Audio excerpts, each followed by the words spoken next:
आपण पाहत आहात महाराष्ट्र न्यूज लाईव्ह, वेगवान बातम्या देणारे एकमेव न्यूज चॅनल। बिहारमध्ये शानदार विजय, पीएम मोदींचे पुढील टार्गेट काय? बिहार विधानसभा निवडणुकीत भाजपप्रणित एनडीए आघाडीने शानदार विजय मिळवला आहे।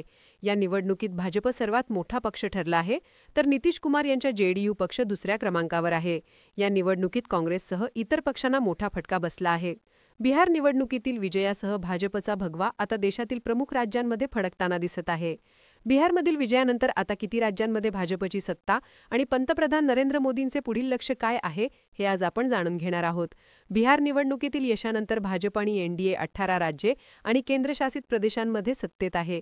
यात भाजपची सत्ता असलेल्या राज्ये पुढीलप्रमाणे आहेत: उत्तर प्रदेश, उत्तराखंड, बिहार, हरियाणा, दिल्ली, राजस्थान, मध्य प्रदेश, छत्तीसगड, महाराष्ट्र, गुजरात, गोवा, ओडिशा, आंध्र प्रदेश आणि ईशान्येकडील आसाम, अरुणाचल प्रदेश, नागालँड, त्रिपुरा आणि मेघालय या राज्यांमध्ये भाजप आणि एनडीएची सत्ता आहे।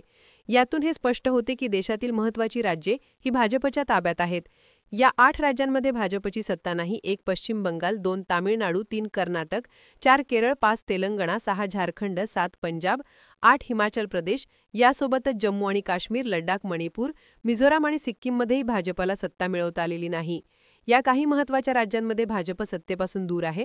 यातील काही राज्ये राजकीयदृष्ट्या लहान आहेत। भाजप दक्षिण भारतात सत्ता स्थापन करण्याचा प्रयत्न करत आहे। या ठिकाणी द्रमुक, काँग्रेस आणि इतर प्रादेशिक पक्षांची ताकद जास्त आहे। पंतप्रधान नरेंद्र मोदी यांनी बिहारमधील विजयानंतर कार्यकर्ते आणि जनतेला संबोधित करताना म्हटले की आजच्या विजयाने भाजप कार्यकर्त्यांना केरळ, तामिळनाडू, पाँडिचेरी आणि पश्चिम बंगाल, ओरिसातही नव्या ऊर्जेने भारावून टाकले आहे।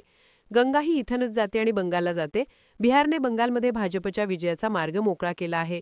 मी बंगालच्या नागरिकांनाही सांगतो, आता भाजप तुमच्या सोबत मिळून पश्चिम बंगालमधूनही जंगलराज उखडून फेकेल। याचाच अर्थ नरेंद्र मोदी यांचे पुढील लक्ष्य हे या राज्यांमध्ये सत्ता मिळवणे हे आहे। महाराष्ट्र न्यूज लाईव्ह मुंबईसाठी दिलीप कुमार चव्हाण, कविता चौधरी सह कॅमेरामॅन ज्ञानेश्वर चव्हाण, दिल्ली।